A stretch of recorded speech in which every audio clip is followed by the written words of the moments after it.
ہمارے درمیان جعفر بھائی موجود ہیں. جعفر بھائی آپ کیا بات کر سکتے ہیں؟ السلام علیکم ورحمۃ اللہ. میری آواز آ رہی ہے جی؟ جی ماشاء اللہ جی آپ آ کی رہی ہے آواز سر. آ رہی ہے. تو کیسے ہیں آپ؟ جی الحمدللہ، اللہ کا شکر ہے. آپ بھائیوں کو بھی اللہ پاک سلامت رکھے انشاءاللہ. ابو اماد بھائی، علی بھائی، آپ کو بھی سلام ہے، جی اور بسم آپ کی اللہ. وعلیکم محنتیں اللہ السلام. پاک اپنی عبادت میں قبول فرمائے انشاءاللہ. اگر آپ کی اجازت ہو تو میں بھی کچھ عرض کروں اس معاملے میں. جی جی جی جی جی جعفر بھائی، بالکل انشاءاللہ. جی جی بالکل، حکم فرمائیں. دیکھیے جی، ہمارے انجینئر مرزا صاحب کا دعویٰ جو ہے کہ جو ختم نبوت کا مطلب ہے کہ اس سے فرشتوں کا نزول جو ہے آسمانی جو تعلق ہے خدا کا وہ بندوں کے ساتھ منقطع ہو گیا. یہ ان کا دعویٰ ہے. اگر ان کا یہ دعویٰ سچا ہوتا نا تو پھر ان کے پاس یہ دلیل ہوتی کہ فرشتوں کا جو نزول ہے وہ انبیاء کا خاصہ ہے، تو پھر وہ ختم نبوت کے ساتھ اس کو اٹیچ کر سکتے تھے. اگر جی یہ نبیوں پہ صرف ہی فرشتے نازل ہوتے ہیں تو اگر یہ صرف اور صرف قرآن اسی طرف اشارہ کرتا کہ نبیوں کے علاوہ اللہ کسی پہ فرشتے نازل نہیں کرتا تو پھر ان کا دعویٰ بالکل 100% ٹھیک تھا. پھر وہ کہہ سکتے تھے ختم نبوت کے معنی یہ ہیں کہ اب کسی پہ فرشتے نازل نہیں ہو سکتے، تو پھر ان کا دعویٰ درست ہوتا. لیکن ہم دیکھتے ہیں قرآن سے کیا ایسا ہے کہ کیا غیر انبیاء پہ فرشتے نازل ہوتے تھے کہ نہیں ہوتے تھے؟ یہ نظر آ رہے ہیں آپ کو اسکرین میں، یہ سورہ جی قصص. سر. اس میں آپ دیکھیں کہ سورہ قصص میں جو ہے وہ آیت نمبر جو ہے وہ 7 ہے، اور اس میں لکھا ہے کہ ہم نے مادر موسیٰ کو وحی کی. وَأَوْحَيْنَا إِلَىٰ أُمِّ مُوسَىٰ. کیا موسیٰ کی والدہ نبی تھی؟ بالکل نہیں. تو اس کا مطلب ہے کہ فرشتوں کا نزول جو ہے یا جو وحی ہے، وحی کی اقسام ہوتی ہیں. ظاہر ہے ایک وحی ہوتی ہے یہ شریعت کی وحی ہوتی ہے، اور باقی دوسری وحی اس کی کافی اقسام اہل سنت نے اس کی 7 اقسام لکھی ہیں. ہم اس کی طرف نہیں جائیں گے. جہاں پہ خدا نے لفظ لکھا ہے کہ ہم نے موسیٰ کی طرف وحی کی، ظاہر ہے یہ شریعت کی وحی تو نہیں تھی، یہ تو پیغام تھا. لیکن کیا موسیٰ کی والدہ جو ہیں وہ نبی ہیں؟ نہیں ہے. نہیں. اچھا، اب آپ دیکھیں آگے سورہ آل عمران جو ہے اس کی آیت نمبر ہم 42 سے 47 دیکھتے ہیں. سورہ آل عمران اس کی جو آیت نمبر ہے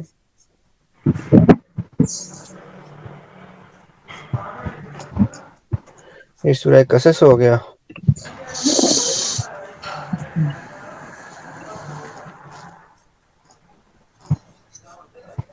یہ سورہ آل عمران اور اس کی آیت نمبر 42. یہ دیکھیں،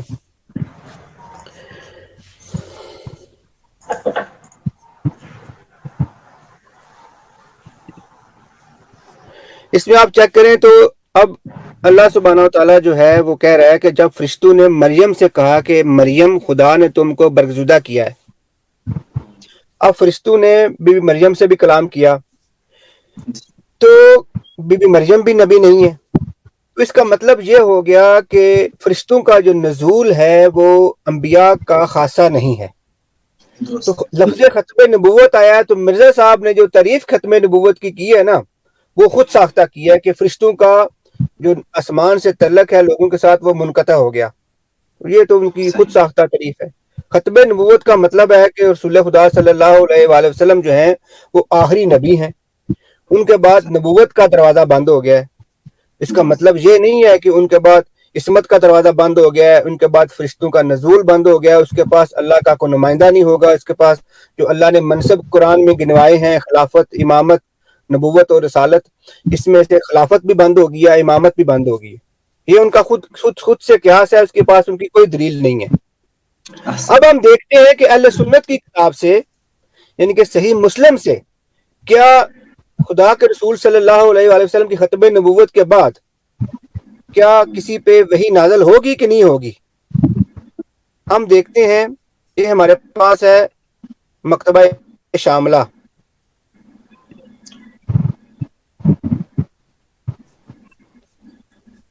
ایک منٹ. شو نہیں ہوا ابھی تک. جی جی ابھی وہ میں نا اس کے بدل کر آپ شو ہو رہی ہے. جی جی جی جی جی اب مکتبہ شاملہ شو ہو رہا ہے نا. جی یہ جی جی دیکھیے جی ٹھیک ہے. اب میں ادھر سے دکھاتا ہوں آپ کو. یہ دیکھیں مکتبہ شاملہ اس کی جو صحیح مسلم ہے، یہ صحیح مسلم یہ نظر آ رہی ہے. صحیح مسلم اس کی حدیث نمبر ہے 7373. یہ بہت لمبی حدیث ہے. اس کا باب ہے کتاب فتنے اور علامات قیامت، مسیح دجال کا بیان. ٹھیک ہے. اگر آپ یہاں پہ نیچے چلیں تو یہاں پہ جا کے نیچے آپ کو ایک حدیث جو بات بتانے لگا ہوں وہ یہ ہے. عیسیٰ علیہ السلام جب ظہور کریں گے نا تو لکھا وہ اسی عالم میں ہوں گے کہ اللہ تعالیٰ عیسیٰ علیہ السلام کی طرف وحی فرمائے گا.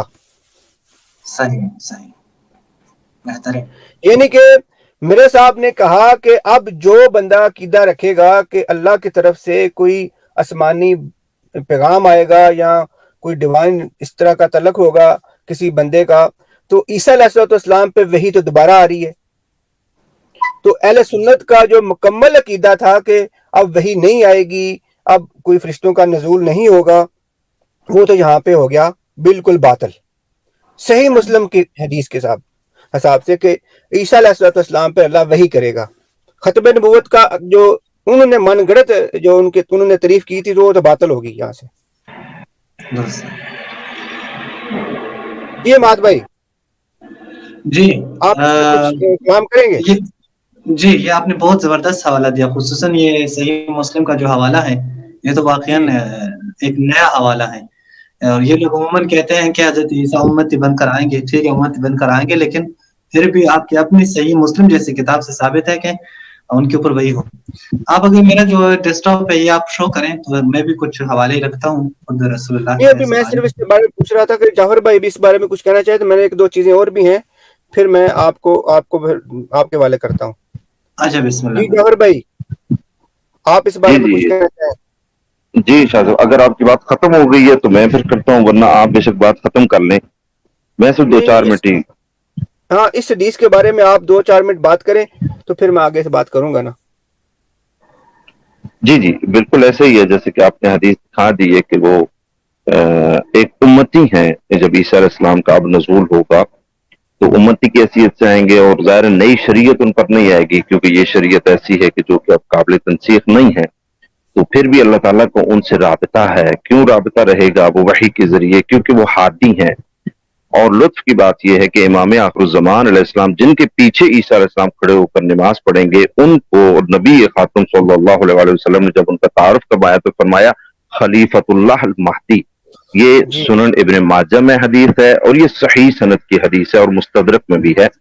حتیٰ کہ جی غلام مصطفیٰ ظہیر جیسا بندہ بھی اس کی سند کو حسن کہتا ہے جو مستدرک کی حدیث ہے. تو اب جی وہ جب خلیفہ ہیں، ہادی ہیں، خلیفۃ اللہ ہے امام آخر الزمان علیہ السلام، تو بہت ایک عظیم استدلال امام علیہ السلام نے پیش کی جو الکافی میں ہے کہ یہ ممکن کیسے ہے کہ خدا کسی کو ہادی مقرر کرے اور خود اپنا رابطہ اس سے منقطع کر دے. جی امام علیہ السلام فرماتے ہیں کہ یہ ممکن نہیں ہے. یہ ہمارے ہاں سے ہی حدیثوں میں ہے، امام علیہ السلام کا کلام ہے اور یہ عقل کے عین مطابق امام علیہ السلام گفتگو فرما رہے ہیں، ایک عقلی دلیل کو بھی پیش کر رہے ہیں کہ یہ ممکن نہیں ہے کہ اللہ بنائے ایک شخص کو ہادی اس دنیا میں اور اس ہادی سے اپنا رابطہ منقطع کر دے. تو جب اپنا رابطہ اسے قائم رکھے گا تو اسے ہی وحی کہا جاتا ہے، اسے ہی الہام کہا جاتا ہے. تو خداوند کریم نے جس طرح عیسیٰ علیہ السلام کے ساتھ اپنا رابطہ منقطع نہیں کرے گا کیونکہ وہ ہادی ہیں، اسی طرح امام آخر الزمان علیہ السلام وہ جب آئیں گے تو ان سے بھی اللہ تعالیٰ اپنا رابطہ برقرار رکھے گا. تو لہٰذا انجینئر صاحب کا یہ جو دعویٰ ہے وہ جو آپ نے حدیث جیسے کہ پیش کی ہے وہ تو اس حدیث کے خلاف ہے. ان کا دعویٰ بالکل اس حدیث کے خلاف ہے، 100% خلاف ہے. ایک اور یہاں پہ جعفر بھائی عقلی بات یہ ہے کہ اللہ عادل ہے، تو اللہ کے قانون میں بہتر کے ہوتے ہوئے کم تر کی اطاعت نہیں ہوتی. جی تو اللہ سبحانہ و تعالیٰ نے جو عیسیٰ علیہ السلام ہیں، جو صاحب معجزہ ہیں، نبی ہیں، ان پہ وحی آتی ہے، ان کے ہوتے ہوئے اس امت کا امام اور اس امت کی باغ دوڑ امام مہدی کو دی ہے. بے شک. تو اگر ایک بندہ عام طور پہ سوال کر سکتا ہے کہ جب امام مہدی علیہ السلام کے ہوتے ہوئے عیسیٰ علیہ السلام کو امام کیوں نہیں بنایا گیا، جبکہ وہ صاحب شریعت ہیں، ان کے پاس وحی بھی آئے گی، اور جس کے پاس وحی آ سکتی ہے وہ تو بہتر حکومت کر سکتا ہے.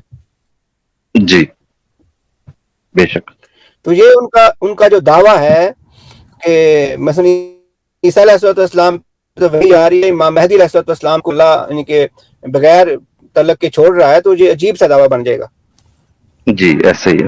اہل سنت کا جو امام مہدی علیہ السلام کے بارے میں ہے، یہ ایک حدیث ہے، یہ چیک کریں، میں نے اس کو بھی شو کیا ہے. یہ حدیث ہے، یہ حدیث اس یعنی کہ متن کی حدیث جو اہل سنت میں ہے وہ بخاری میں یہ 6611 نمبر حدیث ہے، اور 7198 نمبر بھی حدیث بخاری میں ہے. مسند احمد بن حنبل میں 11342 اس کی سند صحیح ہے، اور سنن نسائی میں بھی 4207 نمبر حدیث کا اس کی بھی سند صحیح ہے. اب آپ دیکھیں کہ یہاں پہ جو الفاظ ہیں کہ رسول خدا صلی اللہ علیہ وسلم نے فرمایا کہ قالا ما استخلف خلیفتن،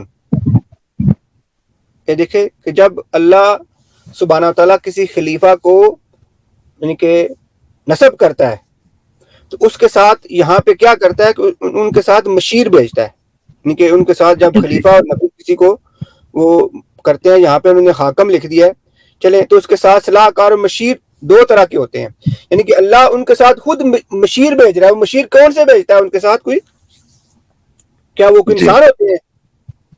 ظاہر ہے کہ اس میں سے کم ایک تو فرشتہ ہوگا نا جو اس کو نیکی اور بلائی کا حکم دیتا ہے.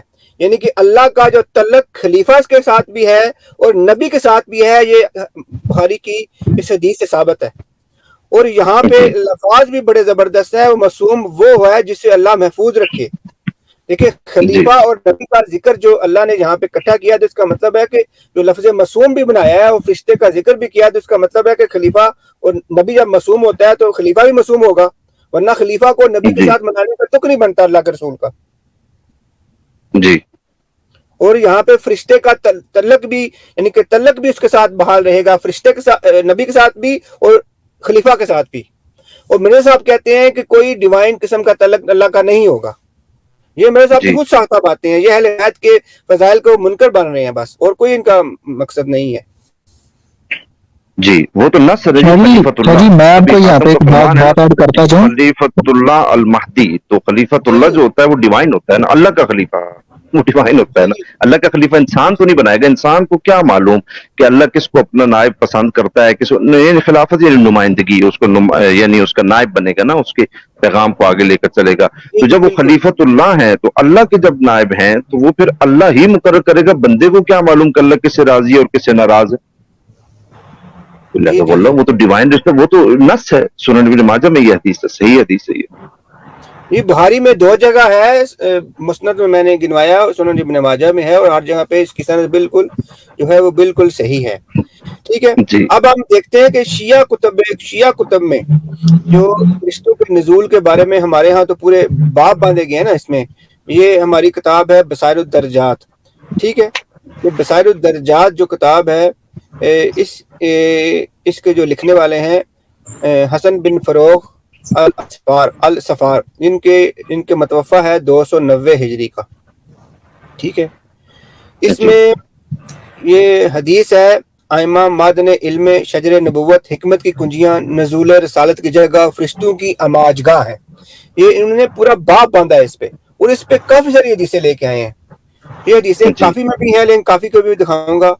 تو یہاں پہ آپ دیکھیں کہ زحاق بن مزاحم الخراسانی نے بیان کیا کہ رسول اللہ نے فرمایا ہم اہل بیت علیہ السلام بیت الرحمت کے مالک، شجرۃ النبوہ، نزول اور رسالت کی جگہ، فرشتوں کی اماجگاہ اور علم کا سرچشمہ ہے. تو پہلی حدیث. پھر اس کے آگے میں حدیث میں بالکل وہی الفاظ ہیں. یہ بس جارود ابو المنذر نے بیان کیا ہے، اور اس میں بھی فرشتوں کی اماجگاہ کا ذکر ہے.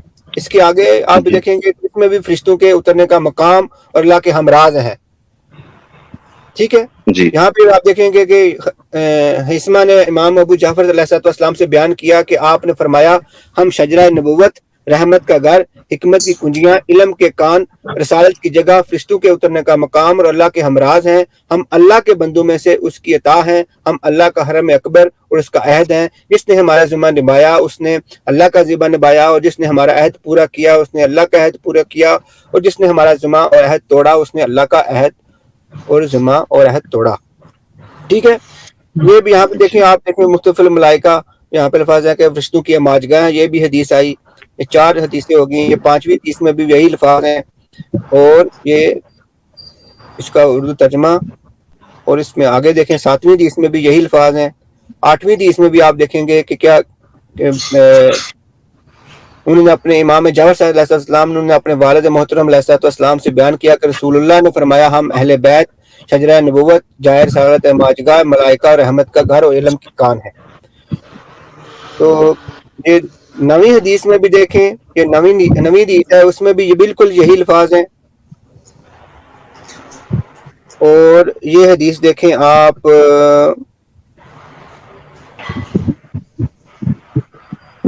یعنی کہ بی بی فاطمہ تو زہرا سلام اللہ علیہ کے بارے میں ہے۔ جعفر بھائی یہ آپ یہاں کیا نام ہے آپ کا،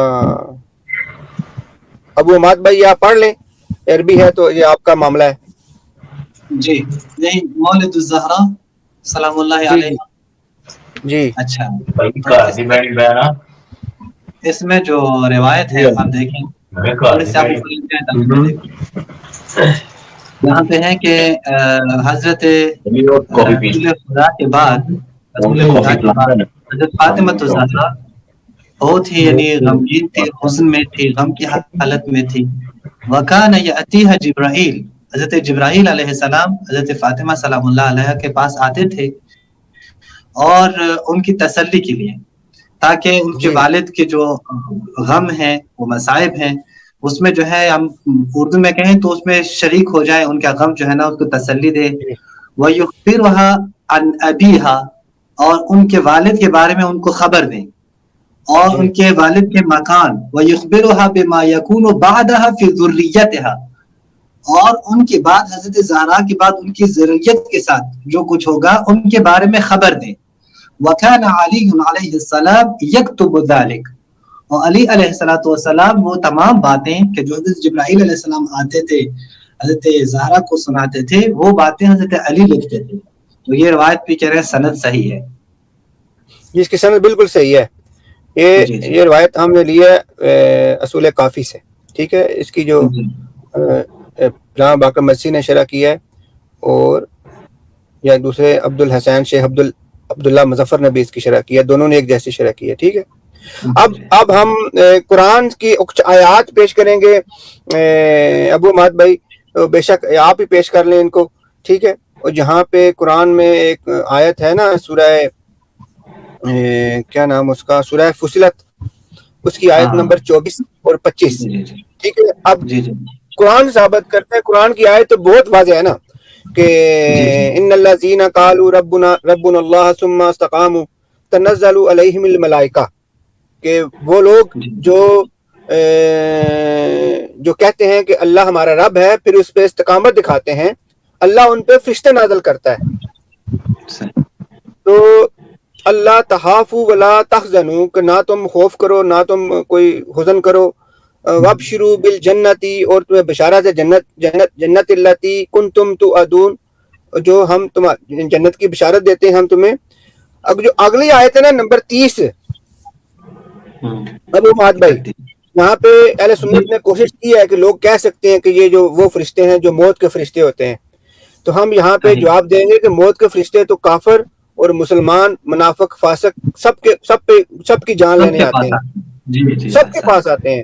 تو یہاں پہ اللہ کو یہاں پہ استثناء دینے کی ضرورت نہیں تھی، وہ سب کے پاس آتے ہیں، وہ سب کی موت لینے جاتے ہیں۔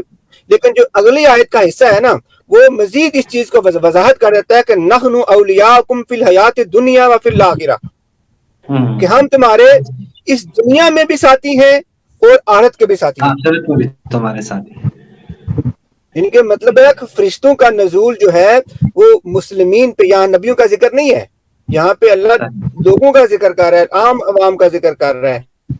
تو یہ ہم تفسیر اپنے پاس سے نہیں نہیں کریں گے کہ یہ آیت کس کی شان میں اتری ہے، ہم تفسیر کریں گے، دیکھیں کہ ائمہ اہل بیت علیہ السلام نے اس کی آیت کی تفسیر کیا کی ہے۔ صحیح۔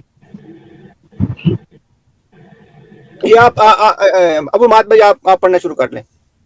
کون سے؟ یہ میں دوسری نے روایت ہائی لائٹ کیا، یہ محمد بن یعقوب، یہ 7 نمبر کی روایت جو ہے محمد بن یعقوب سے، یہاں سے پڑھیں۔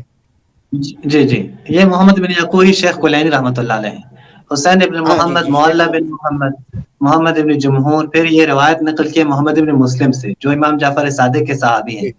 وہ فرماتے ہیں میں نے امام جعفر صادق سے ابو عبداللہ سے اللہ کے اس قول کے بارے میں پوچھا، ان الذین قالوا ربنا اللہ ثم استقاموا، اس آیت کے بارے میں میں نے پوچھا تو امام جعفر صادق علیہ السلام نے جواب کیا دیا، استقاموا علی الائمۃ واحدا بعد واحد، یعنی جو استقامت دکھائیں ائمہ علیہ السلام کے عقیدے پر واحدا بعد واحد، ہر ایک امام کے ساتھ، تو تتنزل علیہم الملائکہ، وہ ان کے اوپر اللہ ان کے اوپر ملائکہ کا نزول ہوتا ہے۔ پھر آیت وہی ہے، دوسری آیت دوسری روایت ہے۔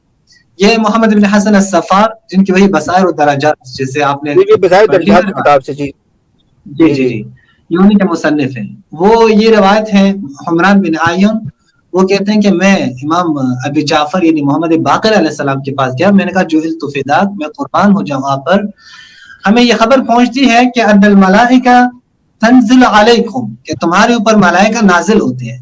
قال اے واللہ، امام علیہ السلام نے فرمایا کہ جی بالکل، اللہ کی قسم ہم پہ نازل ہوتے ہیں، لا تنزل علینا، ملائکہ ہم پہ نازل ہوتے ہیں۔ اور پھر کیا اما تقرأ کتاب اللہ، کیا تم اللہ کی یہ کتاب نہیں پڑھتے، یعنی یہ روایت یہ آیت نہیں پڑھتے، اللہ کے قرآن میں یہ آیت کی تلاوت نہیں کرتی کہ ان الذین قالوا ربنا اللہ ثم استقاموا، یہ بالکل دیکھیں واضح ہے۔ تیسری روایت، اچھا اس آیت کے بارے میں کہتے ہیں کہ امام جعفر صادق علیہ السلام فرماتے ہیں کہ یہ کون ہے جن کے اوپر فرشتے نازل ہوتے ہیں، ہم الائمہ، یہ ائمہ ہیں، ائمہ ہیں، اور وہ لوگ، جی جی کچھ بتانا چاہ رہے تھے؟ نہیں آپ، اچھا، اور وہ لوگ وتجری فی من استقام من شیعتنا، وہ لوگ جو ہمارے شیعوں میں سے استقامت دکھائیں، وسلم لامرنا، اور ہمارے امر کے سامنے تسلیم خم ہو، یعنی تسلیم کر لیں، وکتم حدیثنا عن عدونا، ہمارے دشمنوں سے ہمارے راز کو چھپا لیں، تستقبلہ الملائکہ بالبشر من اللہ بالجنہ، یعنی جنت سے اللہ کی طرف سے یہ بشارت لے کر ملائکہ ان کے استقبال کرتے ہیں۔ اللہ، یہ کیا احادیث ہے سید، کیا احادیث لے کے آئے ہیں آپ، آتے ہیں وقت، اور اس کی سند بھی صحیح ہے، جی جی اس کی سند بالکل صحیح ہے، جی جی۔ وقت واللہ مضى اقوام كانوا على مثل ما انتم عليه من الذين استقاموا، کہتے ہیں پہلے اقوام گزرے ہیں وہ آپ لوگوں کی طرح ہی تھے، آپ لوگوں کی طرح، آپ لوگوں میں سے ان لوگوں کی طرح کہ جنہوں نے استقامت دکھائی ہے، وسلموا لامرنا وكتموا حديثنا، وہی الفاظ ہیں، ولم يذيعوه عند عدونا، اور انہوں نے ہمارے عدو یعنی ہمارے دشمن کے سامنے وہ راز فاش نہیں کیے ہیں، ولم يشكوا فيه كما شككتم، یعنی انہوں نے شک بھی نہیں کیا ہے ان امور میں جیسے تم لوگ شک کرتے ہو، واستقبلتهم الملائکہ بالبشر من اللہ بالجنہ، یعنی ملائکہ جنت سے آ کر اللہ کی طرف سے وہ بشارت لے کے آتے ہیں اور ان لوگوں کا استقبال کرتے ہیں۔ جی یہاں پہ بھی یہ آپ اگلی آیت میں بھی دیکھیں گے، استقاموا علی الائمہ واحدم بعد واحد، ٹھیک ہے نا۔ یہ پوری یعنی کہ نا مسئلہ ہے کہ یہ ہم اپنی طرف تفسیر نہیں کرتے، مرزا صاحب کی طرف تفسیر بے رائے نہیں کرتے، ہم اپنی احادیث سے لے کے آتے ہیں جو ائمہ نے قرآن کی تفسیر پیش کی ہے۔ ایک اور آیت ہے اس کے بارے میں ہم جعفر بھائی کو دیں گے کہ جعفر بھائی سورہ قدر ہے، تنزل الملائکۃ والروح فیہا باذن ربہم من کل امر سلام، اس کے بارے میں آپ بیان کریں کہ یہ کس کے بارے میں نازل ہوئی ہے، ہمارے شیعہ تفاسیر۔ جزاک اللہ خیر ابو عماد بھائی، آپ سے میں تھوڑا سا وقت اتار لیتے ہوئے صرف مختصر طور پہ بات کروں گا، انشاءاللہ پھر آپ ضرور گفتگو کریں انشاءاللہ۔ دیکھیے جہاں تک انجینئر صاحب کی یہ والی بات ہے، یہ ہے ان کا دعویٰ، یعنی جیسے ابھی ثاقب بھائی نے اس پر روشنی ڈالی کہ یہ ہے ان کا دعویٰ کہ اگر یعنی کہ نبی خاتم صلی اللہ علیہ وسلم کے بعد کسی پر فرشتہ نہیں آئے گا آئے گا تو ختم نبوت کا یہ ڈاکہ ہو جائے گا, یہ انکار ہو جائے گا. دعویٰ دلیل چاہتا ہے, ہاتھو برہانکم ان کنتم صادقین. ہم پوچھتے ہیں کہ دلیل ہے قرآن, کیا قرآن میں یہ لکھا ہوا ہے کہ نبی خاتم صلی اللہ علیہ وسلم کے بعد کوئی نبی, کوئی کسی پر فرشتہ نہیں آ سکتا, اس سے کلام نہیں کر سکتا؟ قرآن کی وہ آیت پیش کر دی جائے. دوسری دلیل ہوتی ہے حدیث. کیا شیعہ اور سنی میں متفق علیہ کوئی ایسی حدیث موجود ہے جو دونوں کے ہاں صحیح مانی جاتی ہو, اور اس میں نبی خاتم نے یہ فرمایا ہو کہ میرے بعد اب فرشتہ کسی سے کوئی رابطہ نہیں کرے گا؟ صحیح حدیث ہو, تشیع کی ان کے ہاں صحیح ہو, سنیوں کی ان کے ہاں صحیح ہو, اور مضمون دونوں کا ایک ہو. ایسی کوئی حدیث نہیں ہے کہ تشیع اور تسنن متفق علیہ ہو جائے. وہ اگر بخاری سے کچھ پیش کرتے رہیں یا مسلم کی اپنی کتابوں سے, گزارے شیعوں پر حجت نہیں ہوتا. تیسری چیز ہوتی ہے, ہم دیکھتے ہیں کہ اجماع. کیا اجماع مسلمین ہے کہ نبی خاتم صلی اللہ علیہ وسلم کے بعد فرشتہ کسی سے کلام نہیں کر سکتا؟ اس پر اجماع مسلمین نہیں ہے. خود اہل سنت کا طبقہ اس چیز کا قائل ہے, الہام کا. کیا یہ عقل کے مطابق ہے؟ یعنی عقل یہ کہتی ہے کہ اب فرشتہ کسی انسان پر نازل نہیں ہو سکتا, تو یہ عقل کی بھی مطابق نہیں ہے, کیونکہ عقل اس کا تقاضا نہیں کرتی ہے کہ خداوند کریم یعنی اپنا رابطہ بالکل کسی سے منقطع کر دے اور کسی کو. دیکھیں یہ فرشتے وہ ہیں جو ایک عام انسان جب جنت میں جائے گا تو اس کی خدمت گزار ہوں گے. وہ کچھ سارے بندے نبی تو نہیں بن جائیں گے جنت میں جا کے کہ فرشتے ان کی خدمت گزاری کریں گے. یعنی ملائکہ اہل بہشت کی خدمت گزاری کریں گے, اور یہی ملائکہ کی عبادت ہے. یعنی وہاں پر جو ملائکہ بہشت میں ہماری خدمت گزاری کریں گے تو یہی ان کی عبادت ہے. تو ملائکہ کی تو عبادت ہے کہ اہل بہشت کی خدمت گزاری کریں, تو جو اہل بہشت کے سردار ہوں دنیا میں اگر ملائکہ ان کی خدمت گزاری کریں تو اس میں تعجب کیا ہے انسان کو؟ یعنی انسان نے اپنا ذر کیوں کر دیا, اتنا چھوٹا کیوں کر دیا؟ پھر یہ کہہ دینا کہ جی آپ جنت میں بھی جائیں گے تو فرشتے آپ کے پاس نہیں آئیں گے, وہ تو نبیوں کا خاصہ ہو جائے گا. نہیں, ایسا نہیں ہے. وہ خدمت گزاری کرنا فرشتوں کی عبادت شمار ہوتا ہے. نبی خاتم صلی اللہ علیہ وسلم کے زمانے میں بھی, ان سے پہلے بھی. اب ہم دیکھتے ہیں قرآن مجید میں. قرآن مجید میں جیسے کہ پہلے بھی یہاں پر بیان کیا جا چکا, میں سکینز نہیں شو کر رہا, میں صرف مختصر طور پہ بات کر رہا ہوں کہ دیکھیں جناب مریم سلام اللہ علیہ کے پاس فرشتے کا آنا, جناب موسیٰ علیہ السلام کی والدہ کے پاس فرشتے کا آنا, جناب سارہ سلام اللہ علیہ کا فرشتے سے کلام کرنا, یہ قرآن کی نصوص ہیں. ان کا انکار نہ کسی نے کیا ہے اور نہ کیا جا سکتا ہے.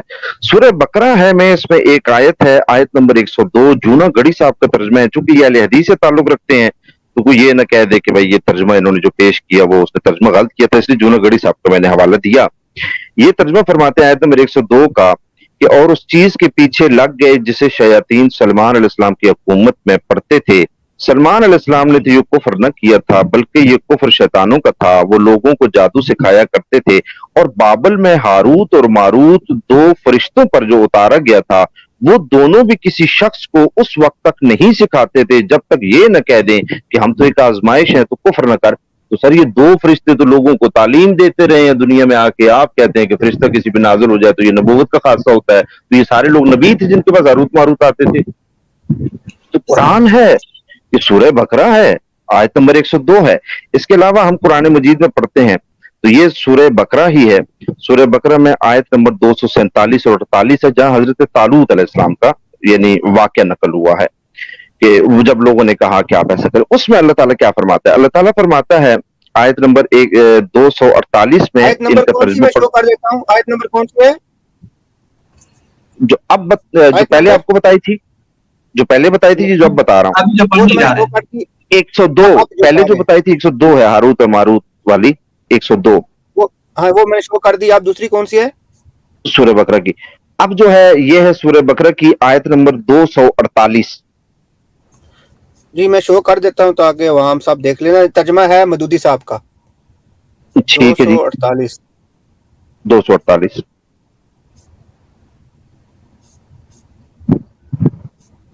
جی جی آیت میں نے شو کر دی ہے. جی ٹھیک ہے جی, ہاں جی 248. اب میں جونا گڑی صاحب کا ترجمہ پڑھ رہا ہوں. ان کے نبی نے انہیں پھر کہا, یہ حضرت طالوت کو جب منتخب کیا گیا نا تو اب ان کے نبی انہیں فرما رہے اپنی قوم کو, ان کے نبی نے انہیں پھر کہا کہ ان کی بادشاہت کی نشانی, ظاہری نشانی یہ ہے کہ تمہارے پاس وہ صندوق آ جائے گا جس میں تمہارے رب کی طرف سے دل جمعی ہیں اور آل موسیٰ اور آل ہارون کا بقیہ ترکہ ہے. فرشتے اسے اٹھا کر لائیں گے. یقیناً یہ تو تمہارے لیے کھلی دلیل ہے اگر تم ایماندار ہو. سر حضرت طالوت غیر نبی ہیں، ان کے لیے اللہ فرماتا ہے کہ ان کو میں نے نصب کیا ہے تمہارے اوپر علم کی وجہ سے اور ان کی شجاعت کی وجہ سے، اور ان کی یہ کرامت بیان کر رہا ہوں کہ وہ میرا نمائندہ ہے۔ اس کی ایک دلیل یہ ہے کہ فرشتے آئیں گے، اور یہ دلیل ہے، یہ کرامت ہے حضرت طالوت کی، اور طالوت نبی نہیں ہے، اور فرشتے وہ تابوت لے کر آئیں گے۔ اگلی آیت جو ہے اس میں، اگلی آیت میں کیا ہے کہ جب حضرت طالوت، یعنی اسی سے اگلی آیت متصل، جی میں نے شو کر دیا جی، جب حضرت طالوت لشکروں کو لے کر نکلے تو کہا سنو اللہ تعالیٰ تمہیں ایک نہر سے آزمانے والا ہے۔ قالا ان اللہ مبتلیکم بنہر، کس نے کہا سر؟ حضرت طالوت نے کہا کہ اللہ تمہیں آزمانے والا ہے۔ یہ حضرت طالوت کو کس نے بتایا کہ اللہ کے اس وقت حکم کیا ہے کہ اللہ ان کی آزمائش کرنا چاہتا ہے؟ اور اب انجینئر صاحب سے ہمارا چیلنج ہے، انجینئر صاحب ثابت کریں کہ حضرت طالوت علیہ السلام نبی تھے۔ طالوت علیہ السلام کو وہ کہہ رہے ہیں اللہ تمہیں آزمانا چاہتا ہے، ان کو کیسے پتا کہ اللہ کیا آزمائش لینا چاہتا ہے ان کی؟ اللہ کا حکم کیا ہے اب اس نہر کے متعلق؟ انہوں نے پھر نہر کا حکم بیان کیا۔ جی جی اللہ کو ان سے رابطہ ہے، اللہ کو ان سے رابطہ ہے، اور فرشتے بھی آ رہے ہیں ان کے لیے، ان کی دلیل لے کر۔ یہ ہم نے حضرت طالوت علیہ السلام کا واقعہ بیان کر دیا۔ اس کے بعد میں آپ کو اگر بیان کروں تو حضرت یہ سورہ کہف ہے، اور سورہ کہف کے اندر حضرت خضر علیہ السلام کا واقعہ بیان ہوا۔ اللہ تعالیٰ حضرت خضر علیہ السلام کے بارے میں فرماتا ہے وَعَلَّمْنَاهُ مِن لَّدُنَّا عِلْمًا، اور اسے اپنے پاس سے خاص علم سکھا رکھا تھا اللہ تعالیٰ نے۔ کس کو؟ حضرت خضر علیہ السلام کو علم لدنی۔ یہ علم لدنی کیسے دیا اللہ تعالیٰ نے؟ چاہے فرشتے کو بھیجے چاہے ڈائریکٹ۔ یہ سورہ کہف ہے اور اس کی آیت نمبر 65 ہے، 18واں یہ سورہ ہے، 15واں پارہ ہے اور آیت نمبر ہے 65۔ ان کا شو کر دوں نا عوام کے لیے۔ جی، وَعَلَّمْنَاهُ مِن لَّدُنَّا عِلْمًا، اور اسے اپنے پاس سے خاص علم سکھا رکھا تھا۔ جی یعنی علم لدنی تھا خضر علیہ السلام کے بعد۔ تشیع میں الکافی کے اندر صحیح احادیث موجود ہیں، بصائر الدرجات میں صحیح احادیث موجود ہیں کہ حضرت خضر علیہ السلام نبی نہیں تھے، اور اہل سنت کا ایک کثیر طبقہ اس کا قائل ہے کہ وہ نبی نہیں تھے، ان کو علم لدنی حاصل تھا۔ تو ہم نے یہ دیکھ اہل لیا سنت کے یہاں صحیح روایت ہے کہ وہ محدث تھے۔ جی، تو ان سے یہ علم لدنی ان کو حاصل تھا۔ اب یہ ہم دیکھتے ہیں کہ قرآن مجید کی نصوص سے ہم نے دیکھ لیا کہ فرشتے لوگوں پر نازل ہوتے ہیں، ان سے کلام کرتے ہیں، اللہ کا پیغام انہیں دیتے ہیں، انہیں تعلیم تک دیتے ہیں۔ یہ کوئی ایسی بات نہیں ہے کہ نبوت کا خاصہ ہے۔ اب رہ گیا احادیث کی بات، تو اہل سنت میں بخاری میں احادیث لکھی ہے جو خود انجینئر صاحب پڑھتے رہتے ہیں کہ نبی خاتم صلی اللہ علیہ وسلم نے کیا فرمایا کہ تم سے پہلی امتوں پر فرشتے ان سے کلام کیا کرتے تھے، محدث ہوا کرتے تھے، تم سے پہلی امتوں میں فرشتے ان سے کلام کرتے تھے۔ یعنی نبی خاتم نے خود فرما دیا، آگے تشریح فرمائی، لیکن وہ لوگ نبی نہیں ہوتے تھے۔ تو خود نبی خاتم نے نص فرما دی کہ فرشتے کا کسی سے کلام کرنا اس کے نبی ہونے کی دلیل نہیں ہے، یہ نص ہے، یہ بخاری میں لکھی ہوئی ہے، اور قرآن مجید کی نصوص ہم نے بیان کر دی کہ غیر انبیاء پر فرشتہ آتا ہے۔ اب انجینئر صاحب جو ایک دلیل دیتے ہیں کہ یہ ختم نبوت کے منافی ہے، تو سر ختم نبوت کے وہ چیز منافی ہے جو نبوت کو قائم کرے گی۔ تو جب غیر انبیاء کے پاس فرشتوں کا آنا نبوت ہی نہیں ہے تو ختم نبوت کے منافی کیسے ہو جائے گا؟ ختم نبوت کے منافی ہونے کا مطلب یہ ہے کہ آپ نبی مانے، لیکن فرشتہ کسی سے کلام کرے تو وہ نبی ہوتا ہی نہیں ہے۔ یہ قرآن کی نصوص اور خود بخاری کی حدیث اس پر نص صریح ہے، نبی نے فرمایا کہ فرشتے کلام کرتے تھے لوگوں سے پہلی امتوں پر، اور وہ لوگ نبی نہیں ہوتے تھے۔ لہذا انجینئر صاحب کا پورا مقدمہ یہی ختم ہو جاتا ہے کہ انہوں نے قیاس کیا ہوا ہے، ان کا اپنا ایک گمان ہے، اس گمان کی بنا پر وہ کہتے ہیں کہ ختم نبوت پر ڈاکہ ہے، نہ قرآن کہتا ہے نہ حدیث۔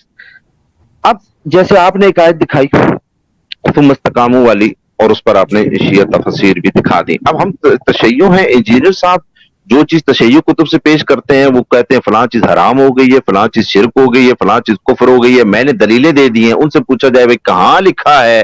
وہ کہتے ہیں جی مثلا نہج البلاغہ میں لکھا ہے۔ ان سے پوچھا جائے کہ اس نہج البلاغہ میں جو لکھا ہے اس کا سورس کیا ہے؟ یعنی کہ یہ جو روایت ہے ٹکڑا آپ بیان کریں، یہ ٹکڑا کہاں سے لیا گیا؟ وہ کہتے ہیں یہ ہم سے نہ پوچھو، یہ اگر مانتے ہو تو مانو، نہیں مانتے تو نہج البلاغہ سے ہٹا دو۔ ہم کہتے ہیں پھر آپ بھی اپنی ضعیف حدیثیں ساری مانیں، کتب ستہ والی نہیں مانتے تو ساری ہٹائیں، ان کو آپ نے کیوں رکھی ہوئی اندر؟ تو لہٰذا وہ جب پیش کرتے ہیں تو اس کی دلیل نہیں دیتے۔ ہم یہ کہتے ہیں کہ سورہ قدر